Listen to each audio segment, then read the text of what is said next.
All my life I thought family meant love, care, and support. But my sister proved me wrong. To her, I was nothing more than free labor, the maid she didn't have to pay. She barked orders at me from the moment she woke up. Make my bed. Clean my shoes. Cook for me. Wash my uniform.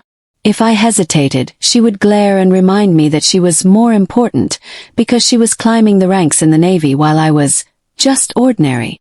She loved the control, loved watching me carry her weight while she polished her image for everyone else. But her cruelty reached another level when she heard that a high-ranking commander she admired was visiting. Suddenly, she became obsessed with looking perfect. She wanted to impress him, maybe even win his approval for a promotion or something more. And of course, she leaned on me to do everything for her. Ironing her uniform until it was spotless, cooking meals she could claim as her own, even cleaning the entire house to make it look like she lived a disciplined life. I was exhausted, angry, and ready to break, but I kept quiet. Until the day the commander walked in. He didn't glance at her polished shoes or her fake smile. His eyes landed on me, the maid.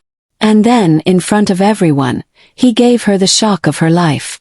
"Good to see you again, boss," he said to me with respect in his voice. Her face turned pale. In that instant, the world she had built, the arrogance, the lies, the cruelty, crumbled into dust. And for the first time, she realized I was not the maid she thought I was. I was the one she should never have underestimated. From the moment I woke up, my sister's voice was already ringing in my ears like a constant, unpleasant alarm. "Hurry up! Make my breakfast!" she barked from her room. I groaned, forcing myself out of bed, my body aching from the previous day's endless chores. It was always the same. She would demand, I would obey, and no one in the house would notice how unfair it was. My parents were either too busy or too blind to see the way she treated me, and my sister loved that. She thrived on it. She liked having someone to boss around, and I was the easiest target. Every day I scrubbed the floors, polished her shoes, cooked her meals, and even ironed her clothes, all while she lounged in her room, scrolling on her phone or practicing her sharp, commanding poses in front of the mirror. "Why do you always move so slowly?"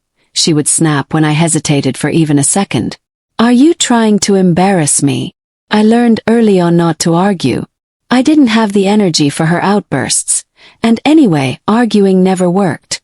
She was older, stronger, and convinced herself that she had the right to treat me like I was invisible.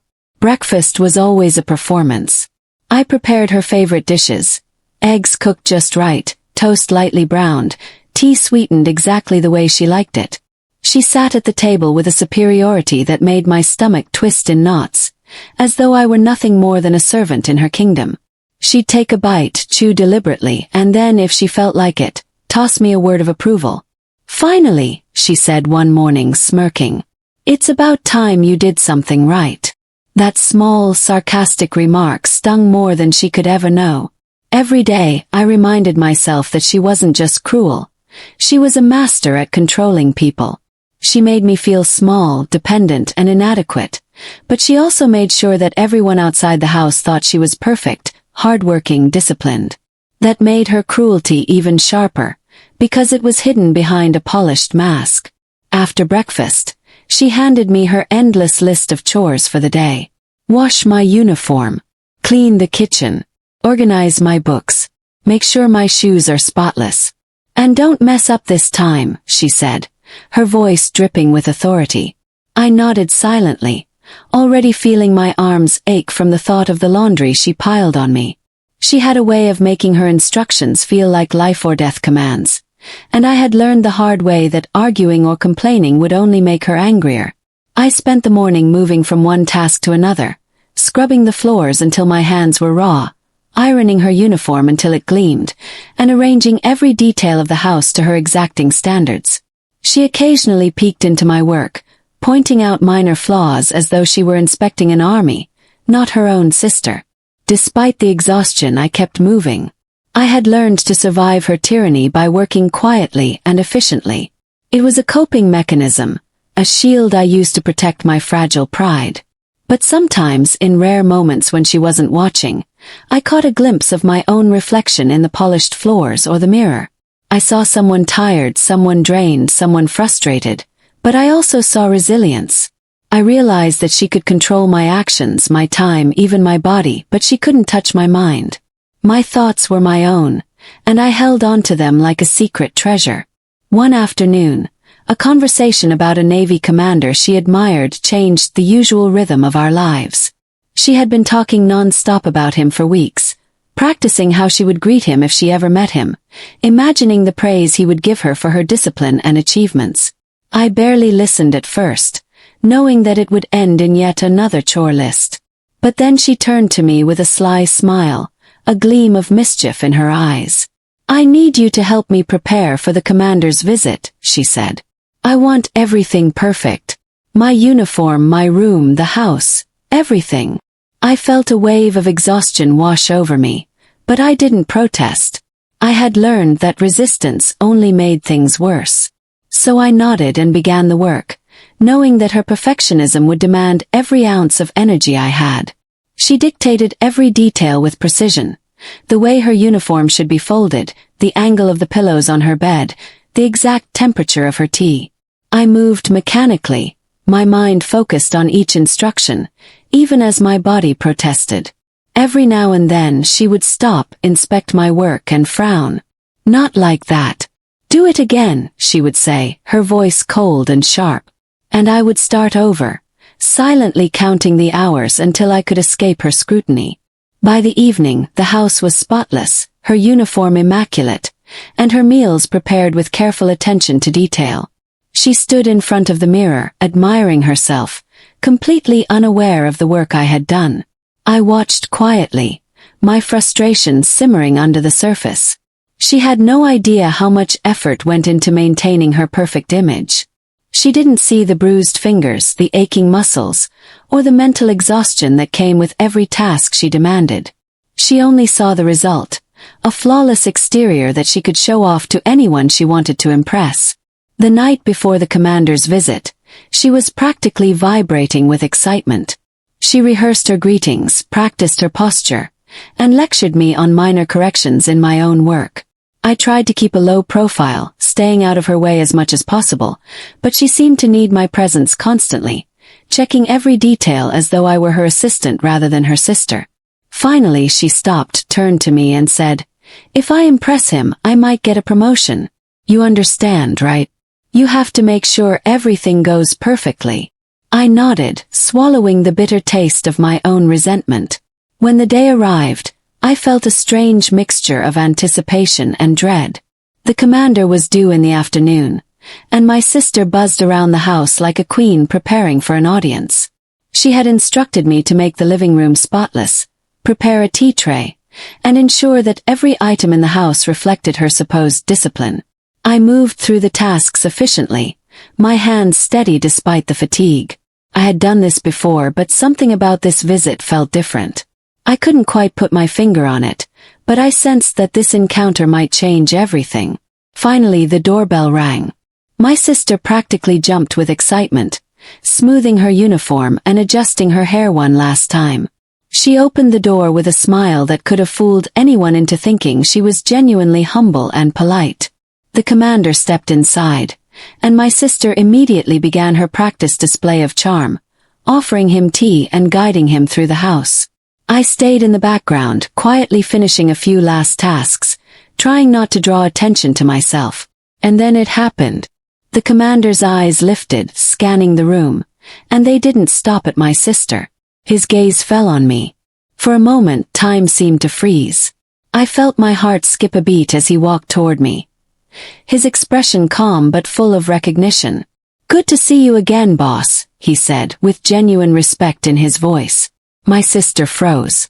Her perfectly rehearsed smile faltered, and her eyes widened in shock.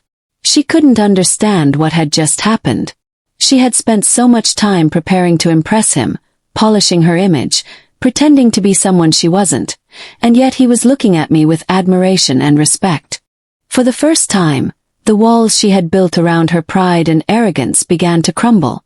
I felt a strange mixture of triumph and relief. After years of being treated like a servant, of having my efforts unnoticed and my feelings dismissed. I had finally been seen. And it wasn't because of what my sister had done or how she had tried to impress the commander. It was because of who I truly was, the person she had never bothered to understand. I realized in that moment that respect and recognition weren't things that could be demanded or faked. They were earned quietly and consistently, through hard work, integrity, and character. My sister's reaction was almost painful to watch. She tried to maintain her composure, to continue her act of superiority, but it was clear that the foundation of her world had been shaken. She had treated me as invisible, as insignificant, as someone whose only purpose was to serve her. And now, in front of the person she most admired, she was powerless. I didn't need to gloat or make her feel small. Reality had done that for me. As the afternoon continued, I noticed the subtle shifts in how people interacted with me. The commander spoke to me directly, asked for my opinion, and even acknowledged the work I had done behind the scenes. My sister, for all her preparation, could only follow along, realizing that her attempts to dominate and impress had failed spectacularly. I felt a quiet sense of vindication, not out of malice, but out of justice. Finally, the truth was visible. I was not the maid, the invisible shadow in her life. I was someone worth noticing, someone capable, someone deserving of respect. By the time the commander left, my sister was pale, silent, and shaken. I continued with my chores, but something had changed between us. There was no need for words. The balance had shifted, and she knew it. I wasn't just her sister anymore. I was someone she could not control, someone she could no longer underestimate. That night, I went to bed exhausted but with a strange sense of satisfaction. For the first time, I realized that my life was not defined by her cruelty or her arrogance. I had my own strength, my own worth, and, most importantly, my own identity. And nothing she did could take that away from me. The morning after the commander's visit, the house felt different. It wasn't that anything had changed physically. The floors were still polished, the rooms were still immaculate, but the air between my sister and me had shifted. She moved around like a storm, slamming doors and muttering under her breath, and I could feel the tension rolling off her in waves. She couldn't understand how a simple greeting from the commander could shake her so deeply, yet it had. For years, she had treated me like invisible labor, someone whose existence was only justified when it served her. And now, in one moment, someone she respected had acknowledged me in a way that she had always craved. Her pride had been shattered, and she didn't know how to fix it. She tried to act normal at first, striding into the kitchen with that sharp, confident expression she always wore. "Good morning," she said, voice a little too bright. I nodded silently, keeping my attention on the dishes I was washing. I didn't need to respond. The air was heavy with unspoken words. She tried to force small talk, commenting on the weather, asking if the house was clean enough for the commander's visit. I answered politely, but I could see the frustration growing in her eyes as she realized that her attempt to control the narrative had failed. She had worked so hard, polished herself and the house, and yet he had seen me, not her, as the person worthy of respect. Throughout the day, she found ways to test me, subtle challenges hidden in ordinary requests. "I need you to make my tea again," she said, her tone neutral but sharp. "Make sure it's perfect this time. Don't spill a drop." I moved carefully, following her instructions to the letter, but I felt a quiet amusement rising in me. For the first time, I realized that her authority over me was built on fear and assumption, not reality. I could choose how to respond to her, and now I felt a strange strength in that knowledge. She barked at me, criticized me, and tried to assert dominance, but I didn't flinch. The power dynamic that had ruled our house for years had begun to shift, and she could feel it. By afternoon, my sister had grown restless. She paced the living room, muttering about how unfair everything was, how the commander had ignored her despite her preparation and polish. "How could he look at you like that?" she demanded suddenly, turning on me with eyes blazing. I froze, unsure if she would lash out, but I didn't respond immediately. I let her fury burn out like a storm, watching her struggle to understand what had happened. She had spent years imagining herself as superior, and now the truth was staring her in the face. I had competence, respect, and recognition she had never earned, at least not genuinely. That night she barely spoke. She retreated to her room, slamming the door behind her, leaving me to finish the last chores in silence. I felt a mix of relief and curiosity. For years, I had endured her cruelty quietly, but now I was beginning to see that her power over me was fragile. She had always relied on my silence, my compliance, and my invisibility. But the commander's acknowledgement had shifted everything. For the first time I felt like I had a choice, to continue being invisible, or to step into my own strength and claim recognition for myself. The following days were a test of patience. My sister tried to reassert control in small ways. She assigned me extra chores, criticized my work unnecessarily, and even tried to recruit my parents to back her up. But it was no longer effective. My calm response and quiet competence began to frustrate her more than ever. I learned to move efficiently, complete tasks without complaint, and maintain my dignity even under her scrutiny. She could bark and scold, but her words no longer had the same sting. The recognition from the commander had given me an invisible shield, a knowledge that I was valued and respected beyond her control. Then one afternoon, an unexpected opportunity arrived. My sister had been invited to a formal Navy event where the commander was also attending, and she needed assistance preparing her presentation and uniform. Normally, I would have complied without hesitation, performing every task as if my life depended on it. But this time I felt a subtle shift in my approach. I offered help, but I did so on my own terms, making it clear that I expected mutual respect.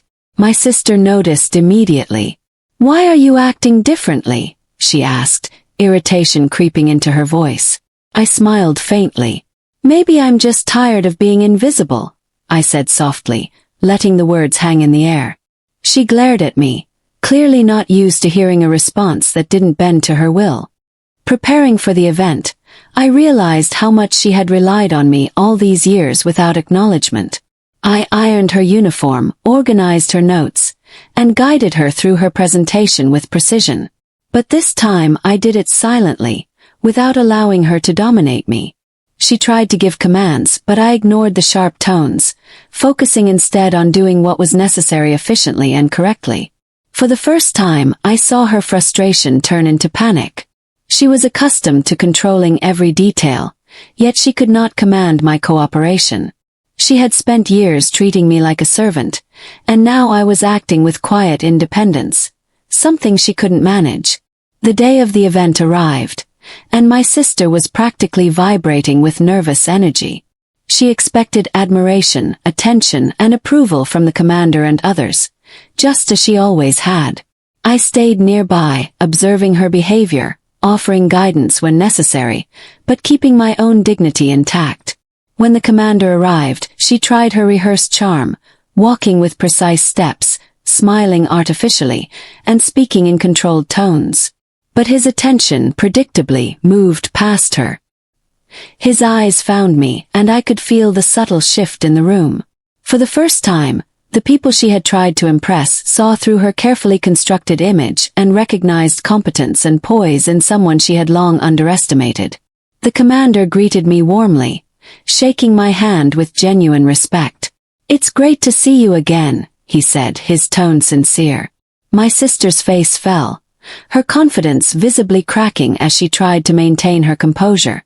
It was evident to everyone in the room that her image of perfection was a facade, and the recognition I received exposed the truth. She had tried to build a world where she was untouchable, where her accomplishments alone demanded respect, but the reality was far different. Respect had to be earned quietly, consistently, and honestly, and in that moment I had earned it. Throughout the evening, my sister struggled to maintain her position. She moved awkwardly through conversations, her rehearsed lines faltering under the weight of reality. Meanwhile, I interacted naturally, answering questions, sharing insights, and demonstrating the competence and confidence she had never cultivated. The commander occasionally nodded in acknowledgement, reinforcing the quiet victory I had begun to claim.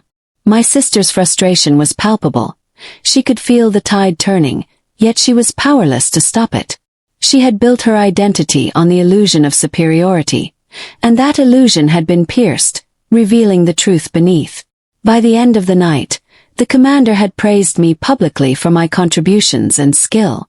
My sister stood beside me, her eyes wide, jaw tight, and hands fidgeting nervously. She tried to maintain her composure, but her tension betrayed her. She realized, perhaps for the first time, that treating me as inferior had consequences. Her arrogance, her cruelty, her endless demands had not made her respected. They had only created resentment and invisibility. Meanwhile, I had gained not only recognition but also a newfound confidence in myself. The power dynamic that had dominated our house for years was shifting irrevocably, and she was beginning to understand that she could no longer control me in the ways she once had. Returning home, the atmosphere was heavy with unspoken words. My sister moved quietly through the house, avoiding eye contact, while I completed the remaining chores with calm efficiency. She had been forced to confront her own behavior and the reality that respect could not be demanded. It had to be earned. I realized that this was just the beginning. There would be challenges ahead, moments when she might try to reclaim control, moments when her pride might push her to act rashly. But I was ready. I had discovered a new strength within myself, a quiet resilience that no one, not even my sister, could take away. That night, as I lay in bed, I reflected on the events of the past days. I felt exhaustion, yes, but also a profound sense of satisfaction. For the first time, I had seen the results of my own worth recognized openly and honestly. My sister had been forced to witness it, and that knowledge alone was liberating. The years of silent endurance, the long hours of unnoticed labor, the constant suppression of my own needs and desires, they had all led to this moment. I had survived, and more importantly, I had emerged stronger, more confident, and aware of my own value.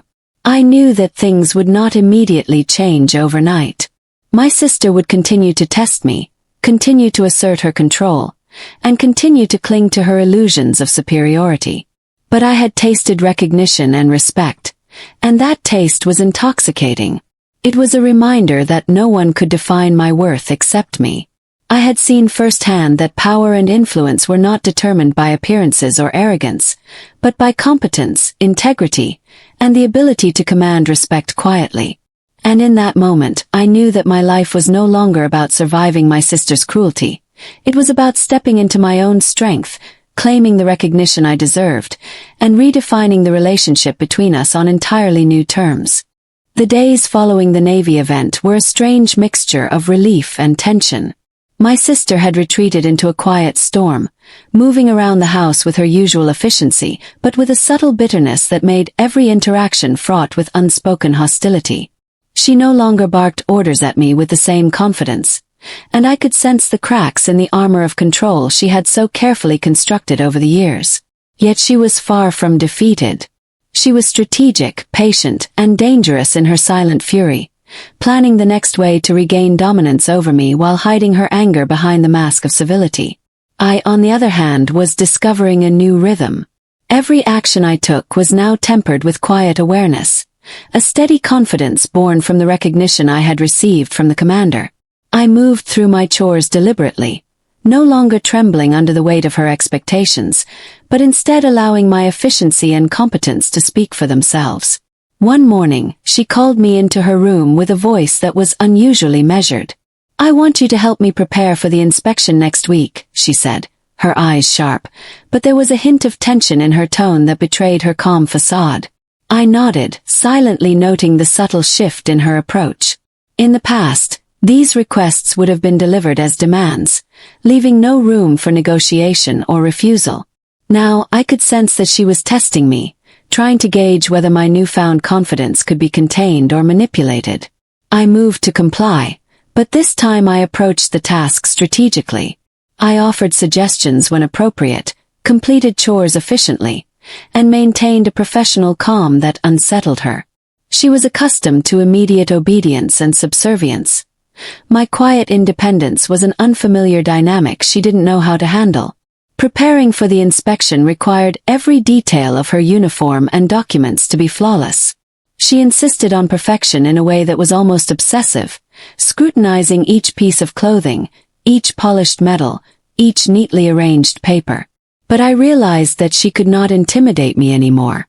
Where once her words would have cut deep, now they were just noise.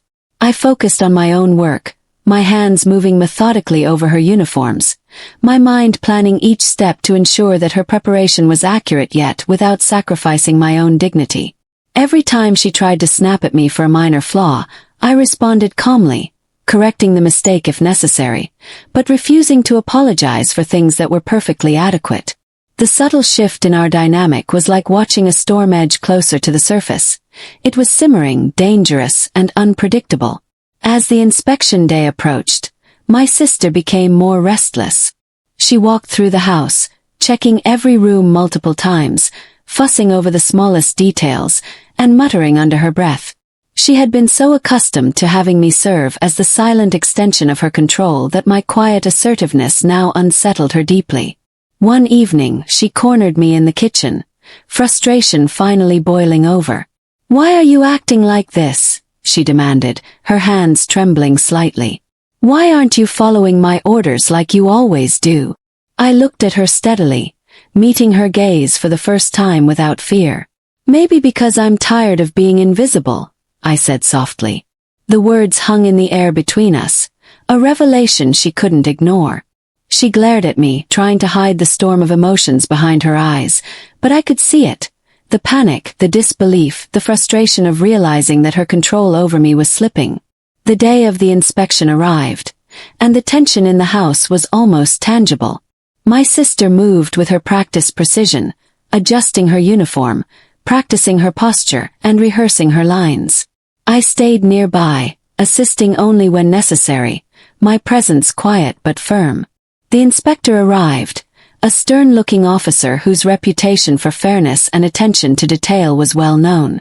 My sister attempted to present herself perfectly, her movements precise, her words rehearsed. But as always, her focus was on appearance rather than substance. Meanwhile, I quietly organized documents, ensured that every item was in order, and anticipated needs before they were even requested. The inspector noticed. Throughout the inspection, he asked questions that required knowledge and initiative. My sister responded with rehearsed answers, occasionally hesitating under the pressure of unscripted inquiries. I, however, answered confidently, providing clear, concise, and accurate information. The inspector's eyes lingered on me more than once, a subtle acknowledgement that he recognized competence and preparation. My sister's face paled slightly with each interaction. She had believed that outward polish was enough to impress, but the truth was that substance, quiet preparation, and genuine capability commanded respect. She was learning in real time that all the years she had spent controlling me, asserting dominance, and polishing a facade could not replace the real skills and strength I possessed. By the time the inspection ended, the outcome was clear. The inspector praised the thoroughness and organization of the preparation, nodding to me as he spoke with a faint, approving smile. My sister stood beside me, forced to accept the recognition that was rightly mine, and for the first time, she didn't try to compete or argue. She was quiet, her earlier confidence replaced with an almost tangible humility, a discomfort she had never known before. The experience had been a revelation to her. She realized that she had spent years building her identity on control, on appearances, and on the subjugation of someone she thought weaker. And yet, here I stood, quiet, capable, and respected, while she struggled to understand how to reclaim her footing. That evening, tensions between us remained unspoken but palpable. She avoided eye contact, muttered to herself, and moved through the house with a careful, calculated silence. I completed my own chores with calm precision, aware of the subtle shift in our relationship. It was no longer defined by fear or obedience. It was beginning to be defined by competence, respect, and the knowledge that I could no longer be controlled in the ways she had once dominated me. I sensed that she was trying to adjust, to find a new way to assert her identity, but the lessons of the past weeks were already written in her expressions, her posture, and the quiet defeat she carried. In the days that followed, she attempted subtle manipulations. She asked for help in front of our parents, trying to create situations where she could appear capable and I would be forced to comply publicly. She criticized minor imperfections in my work, hoping to provoke anger or submission. But I responded with quiet confidence, completing tasks efficiently and calmly, refusing to be drawn into the power struggle she had relied on for years. Each time she tried to dominate, I noticed a shift in her demeanor, a mixture of frustration, disbelief, and reluctant respect. She was learning slowly that authority built on fear and subjugation could not withstand competence, integrity, and quiet confidence. One afternoon, she confronted me directly in her room. Her voice was low, almost trembling with a mix of anger and desperation. "You think you're better than me now, don't you?" she demanded, her eyes searching mine for any sign of weakness. I looked at her steadily, aware of the years of mistreatment, the countless hours spent under her commands, and the recent recognition that had finally validated my worth. "I'm not trying to be better than you," I said quietly. "I'm just not invisible anymore." Her hands shook slightly as she processed the words, and for a moment, I saw a flicker of fear in her eyes. The fear of losing control, the fear of having to acknowledge that she had underestimated someone she considered beneath her. The following week brought more challenges as she attempted to regain her image of superiority. She tried to arrange social meetings where she could shine, making subtle comments designed to belittle my contributions and elevate her own. But the recognition I had received, both from the commander and the inspector, had changed the way others perceived me. Colleagues, neighbors, and even family members who had once overlooked me now treated me with quiet respect. My sister's attempts to manipulate perception fell flat. She realized, with growing frustration, that appearances alone were insufficient when confronted with genuine competence. She was beginning to understand, painfully, that all her efforts to dominate, control, and impress were no longer effective. By the end of the week, the balance of power had shifted significantly. My sister, once untouchable in her authority over me, was learning to navigate a world where her control was no longer absolute. She had been forced to confront the consequences of her arrogance, her cruelty, and her obsession with appearances. And I, who had endured years of mistreatment and invisibility, was beginning to step fully into the recognition, confidence, and respect that had always been denied to me. The lessons of the past weeks were clear. Power based on fear is fragile, respect is earned through action, and recognition cannot be faked or demanded. I had survived, adapted, and emerged stronger, while she was forced to reevaluate her own identity, her assumptions, and the true source of authority. That night, as I lay in bed reflecting on the events, I realized how much I had changed. The recognition from the commander and inspector was more than validation. It was a turning point.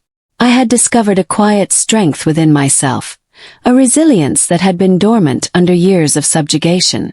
My sister's attempts to regain control would continue, no doubt, but I now knew that I had the power to withstand them, to assert my dignity, and to claim the recognition that was rightfully mine. The path ahead was uncertain, filled with challenges, tensions, and the inevitable confrontations that come when long-standing hierarchies are disrupted. But I felt ready. For the first time, I understood that I was not merely surviving. I was emerging fully into my own authority, my own recognition, and my own strength. And there was nothing my sister could do to stop it. The weeks after the inspection passed in a tense, uneasy rhythm. My sister, once completely in control, was now walking on a tightrope of her own making, carefully trying to navigate the subtle power shift between us. She couldn't openly admit that her dominance had weakened, so she resorted to more calculated, almost passive-aggressive tactics. Every request she made carried an undercurrent of expectation, every comment a test to see if I would revert to the obedient, subservient role she was accustomed to. But I had changed. My confidence, bolstered by recognition from the commander and the inspector, had transformed the way I moved, spoke, and reacted. I no longer flinched at her sharp tones or complied out of fear. I had discovered an inner strength she couldn't touch, and it unnerved her more than anything I could have said. One morning, she called me into her room with a forced calmness, holding a folder of papers that she needed me to organize. Her movements were precise, almost rehearsed, and there was a tightness in her jaw that betrayed the storm behind her composed exterior. "I need you to get these ready for the upcoming presentation," she said, her tone clipped but polite. I nodded, taking the folder carefully. She watched me as I worked, her eyes narrowing with each deliberate motion I made. I could feel her analyzing, trying to find a flaw or an excuse to regain some semblance of control. I ignored the scrutiny, focusing on arranging the papers, checking details, and ensuring everything was perfect. My hands moved methodically, my mind calm, while she grew increasingly restless, unable to predict how I would act. By afternoon, she had tried to manipulate several situations to her advantage. She invited family friends over, expecting me to run around quietly fulfilling her unspoken commands while she basked in the admiration she imagined she would receive. But I refused to be invisible. I assisted when necessary, spoke politely, and ensured tasks were completed efficiently, but I refused to let her treat me as an extension of her ego. Each time she tried to assert dominance, I remained calm and precise, performing my responsibilities without fear or submission. Her face betrayed her confusion and growing frustration. She was realizing, perhaps for the first time, that her power over me was not absolute, and that her authority could no longer bend reality to her will. That evening my sister escalated her tactics. She called me into the living room, her voice sharp and demanding, insisting that I help her rehearse for an upcoming Navy-related event where the commander would be present once again. I looked at her steadily, my mind already aware that this was another attempt to assert dominance. "I'll help," I said quietly but firmly, "but I won't do it the way I used to." Her brow furrowed in irritation. "What do you mean?" she snapped. I smiled faintly. "I mean, I'll assist you efficiently and respectfully, but I won't let you treat me as though I'm invisible or beneath you anymore. That ends today."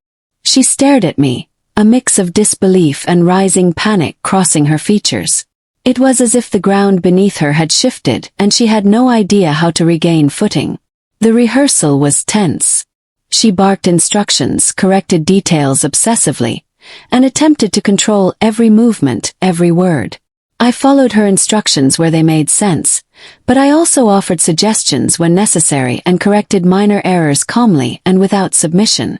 She was unprepared for my quiet resistance, the calm authority in my tone, and the precision of my actions. Her frustration grew with every correction I made, each one highlighting that her reliance on appearances and domination was inadequate when faced with actual competence. By the end of the rehearsal, she was visibly agitated, pacing the room and muttering under her breath. She had underestimated the strength of someone she had once considered inferior, and the realization was slowly eroding her carefully constructed pride. The night before the event, I could feel her anxiety peaking. She moved frantically through the house, checking every detail repeatedly, adjusting her uniform, rehearsing her lines, and muttering criticisms of herself and me simultaneously. "You think you know better, don't you?" she hissed at one point, her voice low but sharp. I kept my focus, silently ensuring that every item was in order, my presence calm yet assertive. The tension was palpable. She was struggling to regain control, but every effort seemed to push the balance further away from her.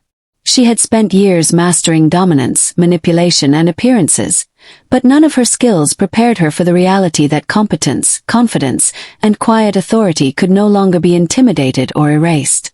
When the day arrived, the atmosphere in the house was thick with anticipation and tension. My sister moved like a coiled spring, perfectly polished on the outside, trembling with uncertainty on the inside. I stayed close, assisting efficiently and calmly, speaking only when necessary. The event itself was a battlefield of appearances versus reality.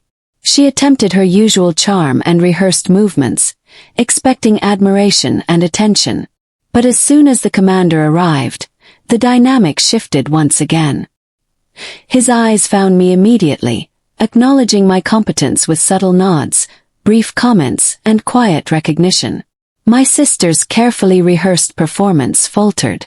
She attempted to regain control, but the eyes of the attendees, combined with my calm authority, made her act appear forced, rehearsed, and hollow. Throughout the event, she tried increasingly desperate tactics. She corrected my work publicly, interrupted my conversations, and attempted to assert superiority in subtle ways. But I remained calm, precise, and composed, navigating her interruptions with grace and quiet authority. Each time she attempted manipulation, her actions only emphasized my competence and her growing insecurity. The commander engaged with me naturally, asking questions, listening attentively, and offering praise for my insights. My sister's frustration was almost tangible. She was witnessing, repeatedly and publicly, that dominance built on fear and manipulation could not withstand genuine skill, confidence, and authority. By the time the event ended, the consequences of her behavior were undeniable. The commander personally acknowledged my efforts and thanked me for the thorough preparation. Attendees who had once ignored me now recognized my presence, competence, and value. My sister, who had imagined this event as a stage for her triumph, was forced to stand beside me, visibly defeated and struggling to maintain composure. She realized that her years of cruelty, arrogance, and obsession with appearances had not earned her the respect she desired. Meanwhile, I had demonstrated, quietly yet effectively, that competence, calm authority, and integrity could not be ignored or erased. Returning home, the tension between us remained, but the power dynamic had shifted irreversibly. My sister moved quietly, her gestures precise, her voice calm but tinged with lingering frustration. She avoided challenges, tests, and sharp commands, clearly aware that her previous methods of control were no longer effective. I continued with my own tasks, calm, efficient, and aware of the subtle authority I now held. For the first time, our relationship was defined not by fear, submission, or domination, but by recognition, competence, and a shared understanding of the boundaries between us. She could no longer rely on intimidation to maintain superiority, and I could navigate our interactions with confidence and independence. Over the following weeks, she experimented with different strategies, each more subtle than the last. She attempted to draw attention to her own accomplishments, create situations where I might falter, and manipulate perceptions to regain influence. But each attempt failed, either because I remained calm and competent, or because the recognition I had earned from the commander and others made her efforts appear hollow.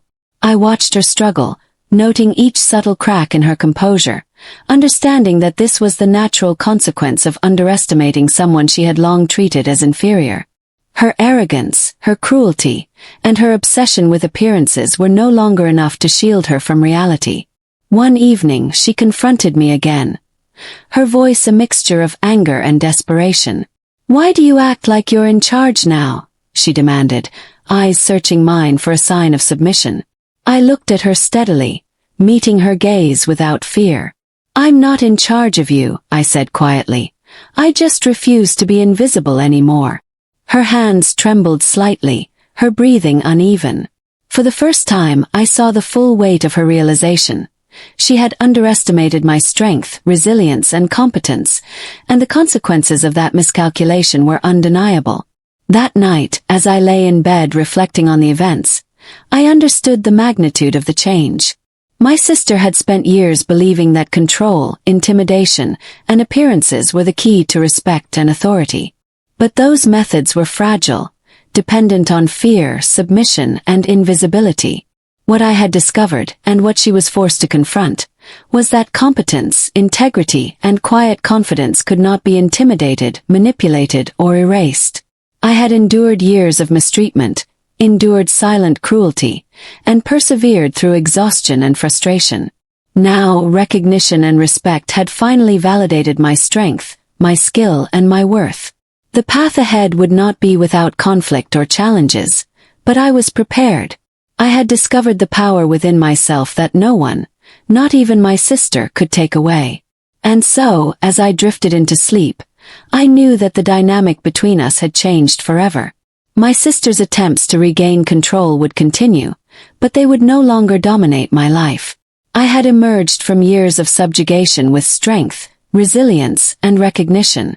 The stage was set for a new chapter in our lives, one where I could navigate my own authority, claim my own respect, and finally step into the recognition and strength that had always been mine, even when she refused to see it. The balance of power had shifted, and there was no turning back. The weeks that followed were a tense mixture of normalcy and silent battles. My sister, who had spent years treating me like invisible labor, now walked a careful line, trying to navigate a reality where her control over me had weakened. She could no longer bark orders and demand unquestioned obedience, and she struggled to adapt to the quiet authority I now carried. Yet she was determined to reassert herself, convinced that she could reclaim her former dominance if she played her cards correctly. I, on the other hand, had grown into a rhythm of calm confidence, handling her manipulations with quiet precision, knowing when to comply, when to resist, and when to step back and let her realize the truth of her own actions. My life, once defined by submission and exhaustion, was slowly being reshaped by recognition, competence, and self-respect. One morning, she burst into the kitchen with a mix of impatience and forced composure. "I need you to help me prepare for the commander's annual briefing," she said, voice clipped. I looked at her steadily, aware of the subtle test embedded in her words. I nodded, agreeing to help, but I made it clear that I would not allow myself to be treated as a servant anymore. She flinched slightly, unprepared for this quiet assertion, but she masked it behind a tight smile. As I assisted her, I realized that the way I moved, spoke, and acted was teaching her lessons she had refused to learn for years. Efficiency, competence, and calm authority were far more powerful than shouting, intimidation, or appearances. Every correction I offered, every detail I handled flawlessly, emphasized my independence and her growing inability to manipulate me. The days leading to the briefing were filled with her subtle tests. She would criticize minor details in my work, attempt to provoke frustration, or try to manipulate conversations to assert superiority. Each time I remained calm, precise, and unflustered. Her tension was almost tangible. She had relied on fear, subservience, and appearances to maintain her authority, but now she was learning that those methods were ineffective against genuine competence and confidence. She could not intimidate me into submission. She could not manipulate me into invisibility. The more she tried, the more apparent it became that she had underestimated me for years. I had endured her cruelty, her arrogance, and her obsession with control, and I had emerged stronger, wiser, and capable of holding my own. The day of the briefing arrived. The room buzzed with tension and anticipation. Officers and colleagues moved about, checking documents, adjusting uniforms, and preparing speeches. My sister was a picture of rehearsed perfection, her posture precise, her uniform immaculate, and her smile carefully curated. I, meanwhile, moved quietly through the room, ensuring details were correct, anticipating needs before they were asked, and handling my responsibilities with calm authority. As the commander arrived, the energy shifted immediately. His eyes sought me first, scanning the room with a subtle nod of recognition. My sister's carefully crafted facade faltered the moment she realized his attention had shifted once again. She tried to recover, attempting her rehearsed charm, but the truth was undeniable. Recognition and respect could not be demanded or faked. They had to be earned. Throughout the briefing, my sister's attempts to assert dominance became more desperate. She interrupted, corrected, and tried to direct attention back to herself, but each action only highlighted her insecurity and my competence. The commander engaged with me directly, seeking my opinion on crucial details, listening carefully, and acknowledging my work openly. I answered confidently, my voice calm, precise, and measured. The contrast between my quiet authority and her forced performance was stark, and everyone present could see it. My sister's pride, once untouchable, was eroding before their eyes, and she could do nothing to stop it. Her frustration was palpable, each failed attempt to regain control reinforcing the lesson she had resisted for so long. Respect could not be commanded, appearances could not replace substance, and cruelty could not create authority. By the end of the briefing, the acknowledgement I received from the commander was undeniable.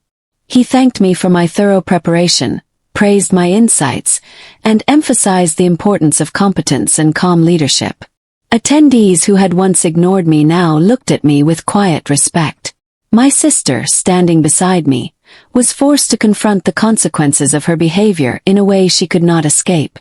She had spent years treating me as invisible, attempting to dominate and control me, only to discover that my abilities, diligence, and quiet authority had earned recognition far beyond her reach. She struggled to maintain composure, but her defeat was unmistakable.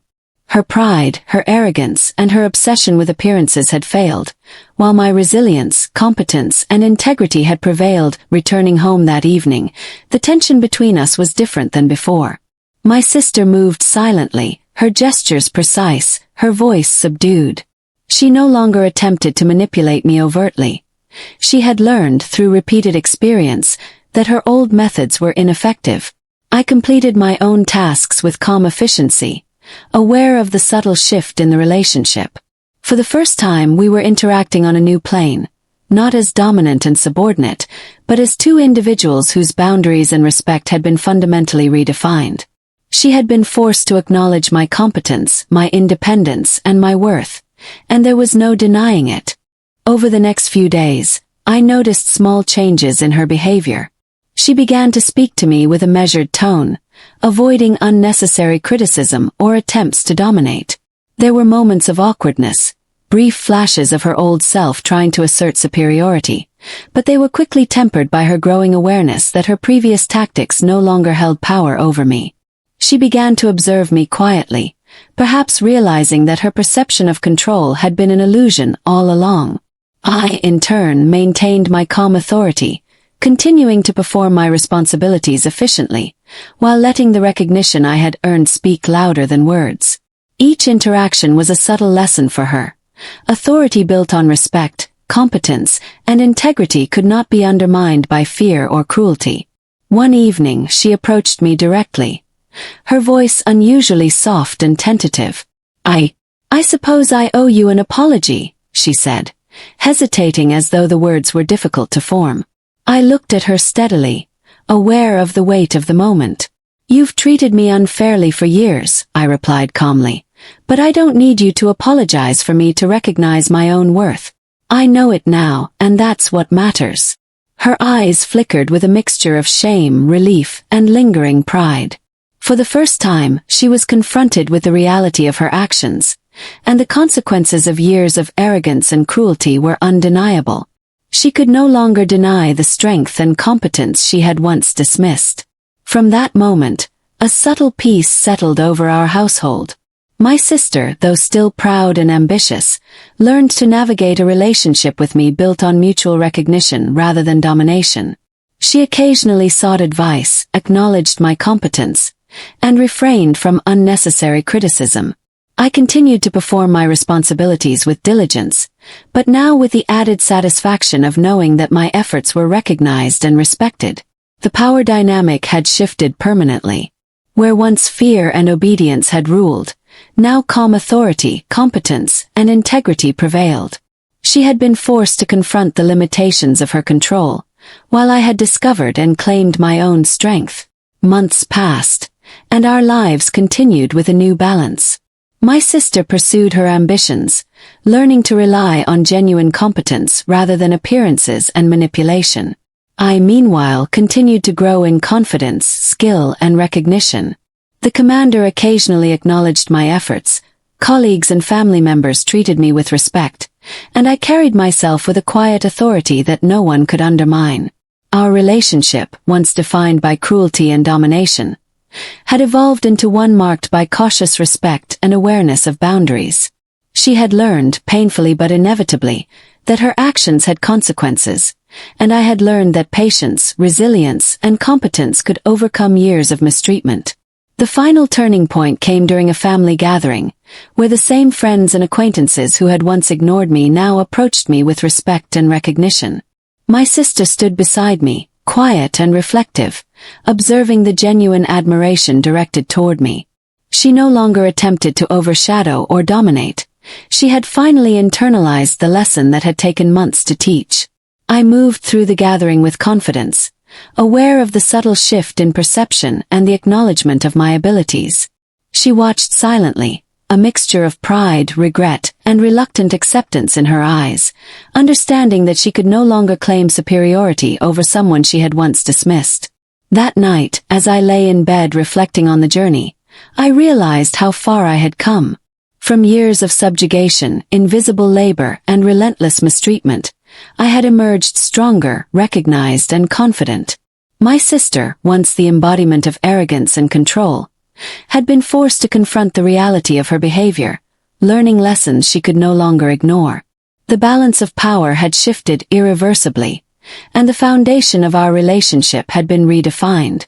I had discovered that respect, recognition, and authority were not granted by fear or domination. They were earned through competence, integrity, and quiet confidence. In the end, our lives settled into a new rhythm. My sister pursued her ambitions with a more grounded understanding of her limitations, and I continued to assert my strength and independence. We no longer existed in a dynamic of dominance and subjugation. Instead, we navigated our interactions with mutual awareness and respect. The lessons learned through months of tension, manipulation, and confrontation had reshaped us both, and the recognition I had earned allowed me to step fully into my own authority. The past could not be changed, but the future was now defined by competence, resilience, and dignity. And as I closed my eyes that night, I felt a quiet triumph, not born of vengeance or malice, but from the simple truth that I had endured, persevered, and emerged stronger. My sister had finally seen me for who I truly was, no longer the maid she had treated with disdain, but a capable, respected, and independent person. The balance had shifted, the lessons had been learned, and for the first time, peace and recognition coexisted in a house that had long known only control and cruelty. It was an ending that was not just about victory over her, but about the discovery of my own strength and the undeniable proof that respect cannot be demanded. It must be earned, quietly and consistently, through truth and action. Enjoyed this story? Like, comment, and share your thoughts with us. Don't forget to subscribe to Twisted Fate Chronicle for more gripping tales.